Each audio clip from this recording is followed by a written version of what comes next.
What's going on, everybody? King of Dragons 5000 here, coming at you with another figure review. Today we'll be having a look at the Hasbro Marvel Legends Aurora and Northstar from the Alpha Flight Amazon exclusive box set. And so here we have Northstar and Aurora posed and out of the packaging. Unfortunately, this box set doesn't come with any accessories. However, if you are so inclined, the colors on Aurora and Vindicator are close enough that you can swap the hands. So if you want to have Aurora with open hands, you can. If you want to have her with closed fists, you can. Again, it's not intended, but the colors are similar enough that it can be done. So let's actually take a closer look at both of these figures individually. And so first we'll have a look at Northstar, and they did a pretty good job with his face. However, I do feel like I've seen his face somewhere before. Is it me, or he kind of looks like Bern Gorman, the actor? I don't know if it's just me, but he does remind me of Bern Gorman. I can't really say where he's come out in, but he does remind me of him. But anyway, moving on to the figure, they did a good job with the head sculpt. I am impressed by it. It does look like the hair is a separate piece, so if you really did want to pull his hair off, you could. I don't know why you would want to, but you can if you really wanted to. Now, as far as the face sculpt goes, yeah, it does look a little like Bern Gorman, like I said, but it did a really good job capturing what Northstar does look like, so really good job there on Hasbro's part. Having a look at his costume, I think this is one spot where Hasbro got it right. They actually painted the black on his costume.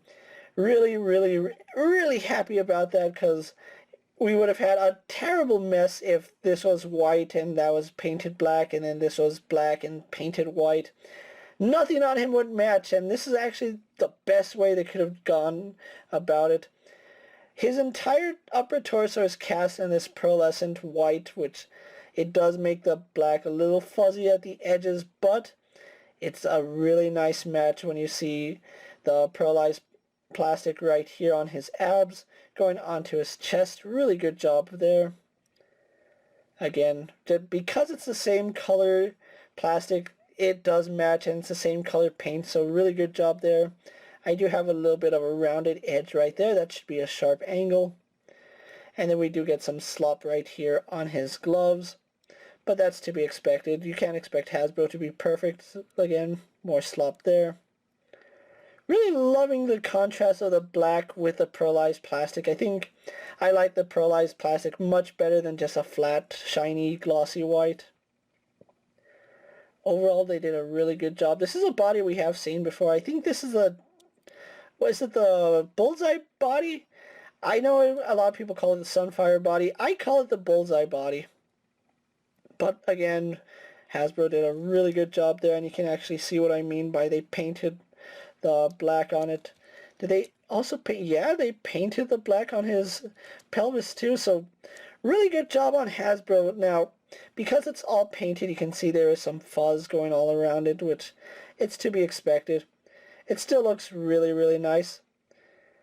Going on to his legs, I think the legs, no, the legs are also pearlized plastic, because that matches his boot, and his boot is a separate piece, so Hasbro really knew what they were doing with Northstar and Aurora here, and I'll get more into that when we have a look at Aurora. So, with Northstar out of the way, let's take a closer look at Aurora. And so here we have a closer look at Aurora, and they did a really good job on the face. This is a really beautiful head sculpt. My only problem is that there are some lines right here on mine. They're actually carved into the plastic. It's a little bit unfortunate, but it's not the end of the world. I'll be able to live through it. This is a really beautiful face sculpt, and I have to give it to Hasbro. They sculpted a really nice face here for Aurora. You can see, just like Northstar, she does have the pointy ears. Her black hair is done fairly well. It's done in a softer plastic, and I really do like how it just hangs down. It's not overly dramatic, which is one thing I really don't like. They sculpted it really nicely. Would have liked to see some shading in there, maybe some blues just to bring out some of the detail. As far as her costume goes, it's the exact same as Northstar. However, her star is on the left side. Now, just like with Northstar, her body is cast in a pearlized white plastic, and they painted the black. Now that does cause some problems. You can see right here on her chest the paint did scratch, and you can see some of the white peeking through. You can even see some of the fuzziness going around the lines. It's not the cleanest work, but it's not too bad, so it's something I can actually live with. This is not actually the worst paint job of the set, which we'll get into that in another review. But again, good job on Hasbro going with the pearlized white and then painting everything else black. One thing I do want to point out about this box set is that these elbows are really tight, especially on the female figures. I feel like I'm going to break them because of how tight they are, but it is something to note.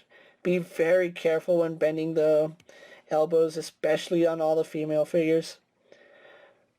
Other than that, still a really nice thing, and as I did mention, you can swap the hands with Vindicator, and the plastics match enough that you can get away with it. Again, not the cleanest paintwork here on her boots. You can see just some absolute terrible line work there, but again, it's not the worst that I've seen from this box set. There is actually worse, so be on the lookout for that. So anyway, that's Aurora's details. So what we're going to do now is compare her and Northstar to other figures you may have in your collection. Here we have Northstar and Aurora posed next to a Marvel Legends Cyclops and a DC Multiverse Superman. Here we have Northstar and Aurora posed next to a WWE Elite Scale figure and a Mezco 1/12 Collective Popeye the Sailor Man. And finally, here we have Northstar and Aurora posed next to a Lightning Collection White Ranger and a Star Wars Black Series Mandalorian. So with the comparisons out of the way, let's actually move on to their articulation. We'll have a look at Northstar's articulation first. Now, Northstar does have the standard Marvel Legends articulation for the bullseye body. He does have a ball joint in the head, which does let him look up and down really slightly. Can tilt his head side to side, looks left and right, no problem. Head is on a ball joint, so he does look up about that far. Does look down about that far. We do have a butterfly joint, which goes back that far, comes forward that far, goes out to about there, does a full 360, no issues there. He does have a bicep swivel, which works pretty well. He has a double bend in the elbow, although we only get about 90 degrees with this elbow. He does have a swivel and hinge in the wrist. Ab crunch does go back to about that far. Does crunch forward to about that far. We do have a waist swivel, which works pretty well. Legs do kick forward, surprising amount. Go back to about there. Out. Could be much better. We've seen better. He does have a thigh swivel. Double bend in the knee. Works no problem. Swivel at the boot. We get a hinge in the ankle, which goes back and forward. And then forward facing pin for rocker ankle. So outstanding articulation on Northstar here. He does have the most out of the set. Moving on to Aurora, who has a standard female articulation. She does have a ball joint in the head, which her head does sit pretty high on that ball joint, but you really don't notice it because her hair does offset it. We do get swivel at the neck, and the hair is soft enough that it does get out of the way. We also do get some pivot, so that works really nicely. She can look forward a little bit. She can look up. We really can't pivot on the head, so that I do like that. Her head is on a hinge, which does let her look down that far. We really don't get any upward movement because of how her hair is sculpted, so that does get in the way. Arms are on ball joints to go all the way out. Do a full 360. We do have elbow hinges, which hinge to past 90 degrees, so I do like that. Again, be very careful with these elbows. I've noticed throughout the entire set, all the females have really stiff elbows, so do be careful when bending them. You can see it takes a lot of effort to bend them, and these are really skinny elbows, so do be careful. We do have a swivel at the elbow as well. A standard hinge and swivel at the wrist. No problem there. We do have a mid-torso joint, which does go back only to about that far, sadly. Does crunch forward to about there. We do get some slight side-to-side movement, as well as some rotation. Legs do kick forward to about there, which is acceptable. Kick back, out, better than Northstar, which is surprising. She does have thigh swivels. Double bend in the knee. Works really good there. No boot cut swivel, but we do have a hinge in the ankle which goes back to about that far. Goes forward, good enough. And then we have forward facing pin for rocker ankles. So overall, really do like the articulation on these two. So what we're going to do now is get them posed for my final thoughts, and then we'll wrap up the review on the box set. And so here we have the Alpha Flight box set posed for my final thoughts. Overall, I really did enjoy this set. Now, I'm not one who knows too much about Alpha Flight. If anything, I vaguely recalled seeing the team from an episode of X-Men the Animated Series.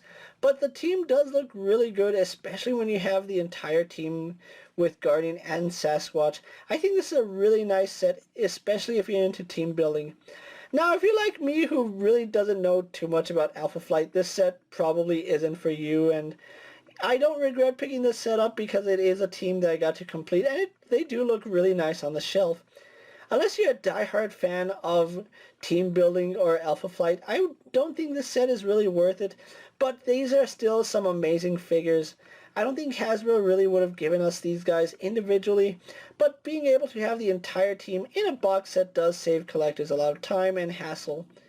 Now, if you are looking for the Alpha Flight box set, it is available on Amazon at the time I'm making this video, and it will run you about $109. So with shipping and taxes after that, you are looking at about $120 and up, depending on your Prime, if you have Prime or if you're just a regular Amazon member. I still think this is a good set to have if you're a fan of Alpha Flight or you're into team building. Otherwise, I think you can skip this. This isn't an important set to have, but it's still a really nice set to look at. With that being said, guys, I'm King of Dragons 5000. Don't forget to like this video, leave a comment, subscribe to my channel, go check out all my other action figure reviews, as well as all my other Marvel Legend videos. Hopefully you find them informative. As always, if there's a figure you would like to see me review, let me know down in the comments, and if it's in my collection, I'll definitely have a look at it. While you're at it, check out my Instagram account for new and exciting action figure photos. And as always, ring that bell to be notified every time I upload a video. YouTube doesn't let subscribers know when videos go up, so ring that bell and you'll never miss one of my reviews. Until next time, guys, I will see you later.